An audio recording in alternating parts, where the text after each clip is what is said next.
নমস্কার। আজকে আপনারাও শুনবেন মহাভারত পাঠ।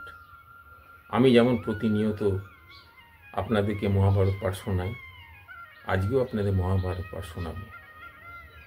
আজকে শুনবেন কুম্ভকর্ণ বধ। আপনারা হয়তো ভাবছেন পড়ছি আমি মহাভারত, অথচ কুম্ভকর্ণ। অনেকেই হয়তো জানেন না, নাহলে বিশেষ করে বেশিরভাগ সকলেই জানেন রামায়ণেরও অংশ হচ্ছে এই মহাভারতে পাবেন। যাই হোক, আজকে শুনবেন কুম্ভকর্ণ বধ, খুব ভালো লাগবে।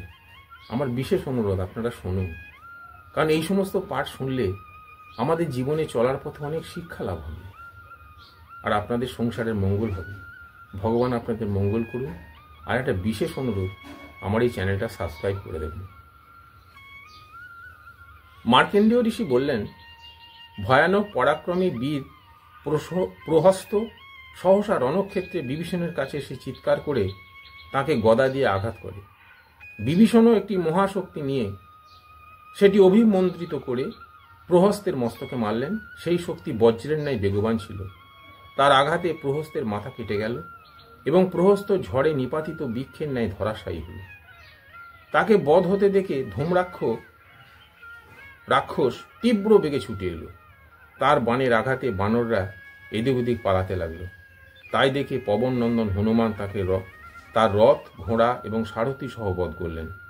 তাকে মরতে দেখে বানররা একটু আশ্বস্ত হলো এবং অন্যান্য রাক্ষসদের বিনাশ করতে লাগল।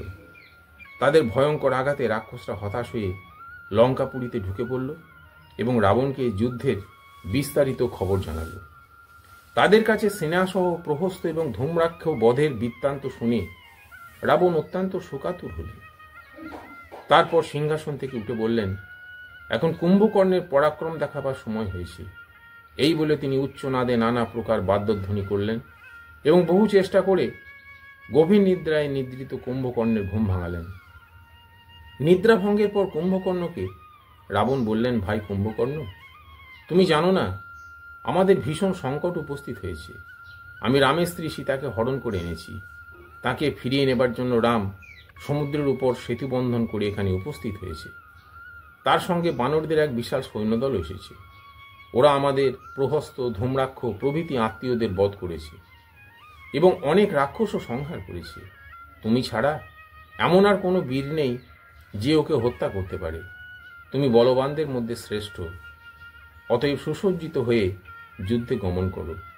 রাম, লক্ষ্মণ আদি শত্রুদের সংহার করো। রাবণের নির্দেশে কুম্ভকর্ণ নিজ সৈন্য নিয়ে লঙ্কাপুরীর বাইরে এসে বিশাল সৈন্যের সমাবেশ দেখলেন। তারা তখন বিজয়োল্লাসে মগ্ন ছিল। কুম্ভকর্ণ তখন ভগবান রামের দর্শনেচ্ছায় এদিক ওদিক তাকাতে ধনুর্ধারী লক্ষ্মণকে দেখতে পেলেন। ইত্যাবসরে বানররা তাঁকে দেখে চারিদিক দিয়ে ঘিরে বড় বড় গাছ উপড়ে মারতে শুরু করল। কিছু বানর অস্ত্র দিয়ে তাঁকে আঘাত করতে লাগলো। কুম্ভকর্ণ এতে বিন্দুমাত্র বিচলিত না হয়ে হাসতে হাসতে বানরদের তুলে খেতে আরম্ভ করল। বল, চণ্ডবল, বজ্রবাহু নামক বানর তাদের মুখের গ্রাস হয়ে গেল। কুম্ভকর্ণের এই ভয়ানক কর্ম দেখে বানররা ভয়ে চিৎকার করতে লাগলো। তাদের চিৎকারে সুগ্রীব শীঘ্রই সেখানে এলেন এবং একটি শাল গাছ উপড়ে কুম্ভকর্ণের মাথায় আঘাত করলেন। সেই শাল গাছ টুকরো টুকরো হয়ে গেল, কিন্তু কুম্ভকর্ণের বিন্দুমাত্র আঘাত লাগলো না। তবে এবার তিনি একটু সতর্ক হয়ে গেলেন। তারপর তিনি বিকট গর্জন করে সুগ্রীবকে মুঠোয় ধরে নিয়ে চললেন। লক্ষ্মণ অদূরে দাঁড়িয়েছিলেন। সুগ্রীবকে নিয়ে যেতে দেখে তিনি তাড়াতাড়ি তাকে লক্ষ্য করে এক শক্তিশালী বাণ ছুড়লেন। সেই বাণ কুম্ভকর্ণের কবচ ভেদ করে শরীরকে ছিদ্র করে রক্তরঞ্জিত হয়ে মাটিতে পড়ল। শরীরে ছিদ্র হওয়ায় তিনি সুগ্রীবকে ছেড়ে এক বিরাট পাথর খণ্ড নিয়ে লক্ষ্মণের উপর আক্রমণ করলেন। লক্ষ্মণ ও সত্বর দুই তীক্ষ্ণ বাণের আঘাতে তাঁর দুটি হাত কেটে ফেললেন। সঙ্গে সঙ্গে কুম্ভকর্ণের হাত 4টি হয়ে গেল।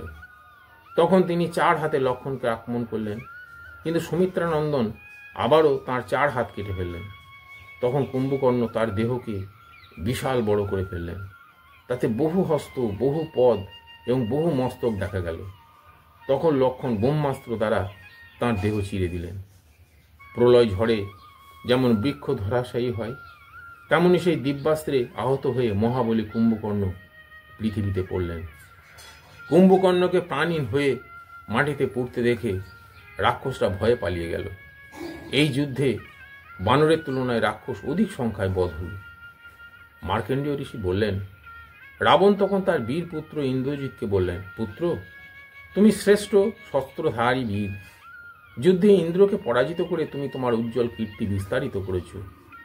সুতরাং তুমি যুদ্ধে যাও এবং রাম, লক্ষ্মণ ও সুগ্রীবকে বধ করো।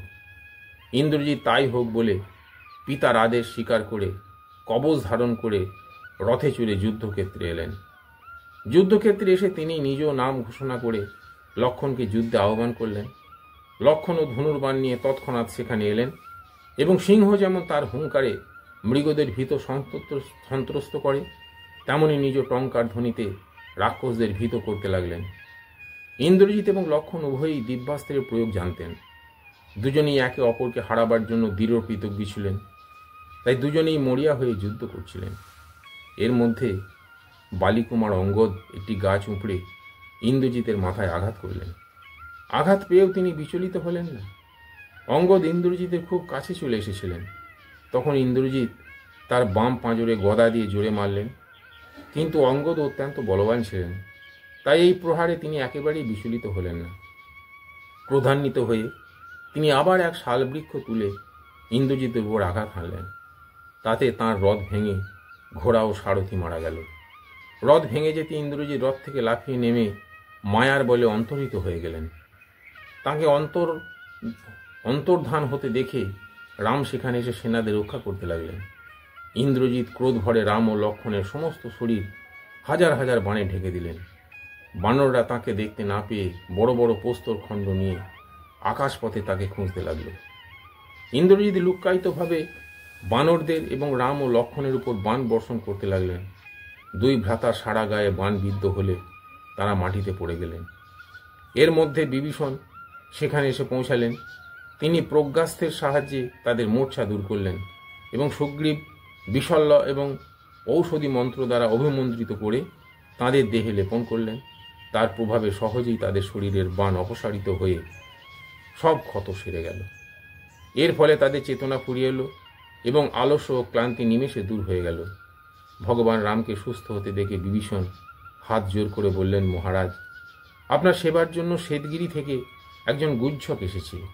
কুবেরের আদেশে সেই দিব্য জল নিয়ে এসেছে। এই পবিত্র জলে আপনি চক্ষু ধৌত করলে মায়ার সাহায্যে লুক্কায়িত প্রাণীদের দেখতে পাবেন এবং যাকে এই জল দেবেন সেও ওই সব প্রাণীদের দেখতে পাবে। ভগবান শ্রীরাম সেই পবিত্র জল নিয়ে তাঁর দুই চক্ষু ধৌত করলেন। পরে লক্ষ্মণ, সুগ্রীব, জাম্বুবান, হনুমান, অঙ্গদ, মৈন্দ, দ্বিবিধ এবং নীলও চক্ষু ধৌত করলেন। প্রায় সব বানর নেতা এই জল নিয়ে নিজের চক্ষু ধৌত করেন। বিভীষণের কথা অনুসারেই তৎক্ষণাৎ সেই জলের প্রভাব দেখা গেল। মুহূর্তের মধ্যেই অগোচর সবকিছুই প্রত্যক্ষ হয়ে উঠল। ইন্দ্রজিৎ যুদ্ধে সেদিন যে বীরত্ব প্রদর্শন করেন তা জানাতে তিনি রাবণের কাছে যান। সেখানে এসে পুনরায় তিনি যুদ্ধের জন্য প্রস্তুত হচ্ছিলেন। তখনই লক্ষ্মণ বিভীষণের সাহায্যে তাঁর উপর আক্রমণ চালান। ইন্দ্রজিৎ লক্ষ্মণকে মর্মভেদী বাণের সাহায্যে বিদ্ধ করেন। লক্ষ্মণ তখন অগ্নির ন্যায় দহনকারী বাণে ইন্দ্রজিতের আঘাত করেন। সেই বাণে আহত হয়ে ইন্দ্রজিৎ ক্রোধে অগ্নিমুক্তি হয়ে বিষধর সাপের ন্যায় 8টি বাণ দিয়ে লক্ষ্মণকে আক্রমণ করেন। তখন লক্ষ্মণ অগ্নির ন্যায় তীক্ষ্ণ মুখসম্পন্ন 3টি বাণ দিয়ে ইন্দ্রজিৎকে আক্রমণ করেন। এই বাণগুলি ইন্দ্রজিৎকে স্পর্শ করা মাত্রই তার দেহ প্রাণশূন্য হয়ে ধরাশায়ী হল। নমস্কার।